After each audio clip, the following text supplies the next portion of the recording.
Have you ever felt overwhelmed by the pressure to find your passion? You're not alone. A staggering 70% of people say they don't feel passionate about their work.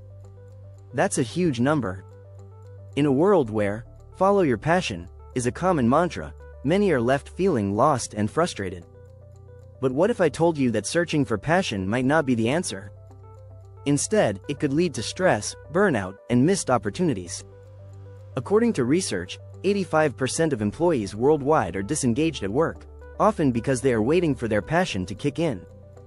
In this video, we'll explore why the quest for passion can hold you back and reveal new strategies to find fulfillment without the pressure. We'll dive into the truth about skills versus passion, the importance of taking action, and how to create meaning in your life without being obsessed with one singular goal.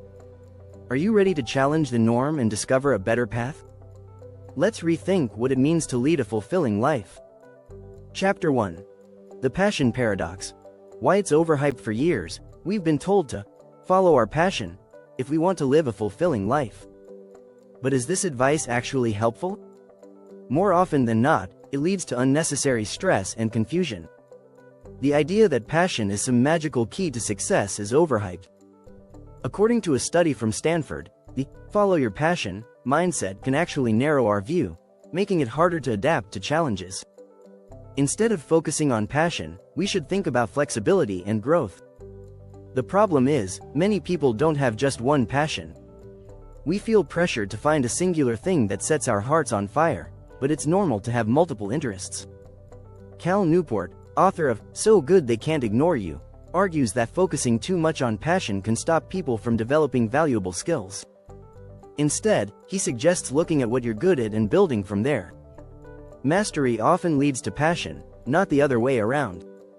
Think of it like this: if passion was the only ingredient for success, why are so many people passionate about something but still struggle? The truth is, passion without skill or effort doesn't take you far. Focus on building your skills, and passion will likely follow as you see your hard work pay off. Chapter 2. Skill versus passion. What really drives success? Skills matter more than passion, and here's why.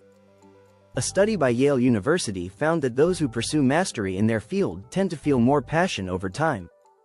It's not the initial passion that fuels success, it's the dedication to improving a craft. As you get better at something, your interest and satisfaction naturally grow. This flips the traditional idea of "follow your passion" on its head. Instead, think about investing in skills first. Let's take a real-world example: Steve Jobs. Many assume he was always passionate about technology. But in fact, Jobs once admitted that he wasn't deeply passionate about computers when he started Apple. What drove him was the opportunity to solve interesting problems. His passion came later, after seeing the impact of his work. The point is, the more skilled you become at something, the more opportunities open up, and the more likely you'll find fulfillment. The Japanese concept of ikigai, a reason for being, emphasizes this balance between what you're good at, what you love, and what the world needs. It's not just about following a passion, it's about aligning your skills with what can make a difference in the world. Chapter 3. The Myth of the Perfect Fit. Why multiple interests win. We often hear people say, "I just haven't found the right thing yet," as if there's a perfect fit waiting for us somewhere. But the truth is, waiting for a singular passion is limiting. Most successful people have multiple interests, and that's a good thing. Emily Wapnick, in her TED Talk, "Why Some of Us Don't Have One True Calling," explains the idea of multi-potentialites, people with many passions and talents.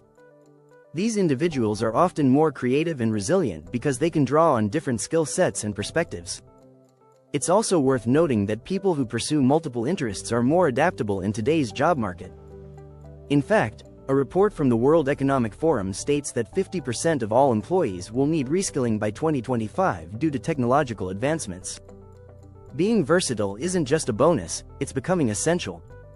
So, instead of waiting for the perfect passion, embrace your varied interests. Studies show that people who have a range of skills are more likely to find satisfaction in life because they can pivot and adapt to new opportunities. The lesson here? Don't put all your energy into finding one passion.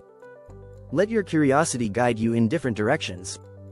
If you're finding this video helpful, make sure to subscribe for more insights into personal development. Chapter 4.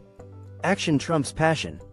How to start where you are. One of the biggest mistakes people make is waiting for passion to magically appear before they start working towards something. But passion often comes after action, not before. It's a process, not a starting point. Mark Manson, author of The Subtle Art of Not Giving a FCK, says it best. Action isn't just the effect of motivation, it's also the cause of it. This means you don't need to feel passionate to get started. Instead, take action first, and passion will follow. Think about it. Most people don't know what they love until they try new things. Waiting around for the perfect passion can lead to stagnation. A 2018 survey by Gallup showed that 85% of people worldwide aren't engaged at work. Many of these people are likely waiting for passion to strike, not realizing they can build engagement through small actions. Start by asking yourself, what small steps can I take today? You don't need a grand vision to make progress. Focus on what's in front of you and take consistent, deliberate action. This approach builds momentum. It's easier to steer a moving car than one that's parked. The key is to just get moving. Whether it's improving your skills, trying a new project, or learning something new, action creates opportunities for passion to grow. Chapter 5. Passion fatigue. When following your passion leads to burnout, there's a darker side to the follow your passion advice. When you pursue something you love too intensely, it can lead to burnout. Research from the University of Montreal found that people who were highly passionate about their work were more likely to experience burnout than those who were less passionate. This happens because passion-driven individuals often push themselves too hard, blurring the line between work and life. One example is professional athletes. They often start with intense passion for their sport but end up feeling burnt out from constant pressure to perform.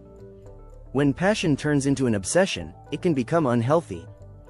The problem is, we're often told that if we're not completely obsessed with our passion, we're doing it wrong. But that's simply not true. Balance is key. Elizabeth Gilbert, in her book, Big Magic, talks about how she doesn't rely on passion to do her creative work. She approaches her craft with curiosity, which allows her to keep going without exhausting herself. Instead of letting passion consume you, mix it with healthy boundaries. Make time for rest, hobbies, and relationships outside of your passion. Remember, life is not just about one thing. Chapter 6. Reframe your purpose. How to create meaning without passion. Instead of chasing passion, it's often more useful to focus on purpose. Purpose gives you something bigger to work toward, even if you're not always feeling it. In fact, research from Harvard Business Review shows that people who feel a sense of purpose at work are 3 times more likely to stay engaged and satisfied, even if their job isn't their passion. Purpose doesn't need to be grandiose. It's about creating meaning in what you do. Viktor Frankl, a Holocaust survivor and author of Man's Search for Meaning, famously said, "Life is never made unbearable by circumstances, but only by lack of meaning and purpose." He believed that finding purpose, even in difficult situations, was key to survival and fulfillment. This applies to everyday life as well. When you focus on how your work contributes to something bigger, you'll find more meaning, even if it's not your passion. To create purpose, start by identifying how your actions impact others. Maybe you're helping someone grow, providing a service, or making a positive change. Purpose is about contribution, not just personal satisfaction. And here's the kicker: when you focus on purpose, passion often follows. It's a win-win. If you enjoyed this video and want to explore more about finding fulfillment in life, don't forget to subscribe for more great content.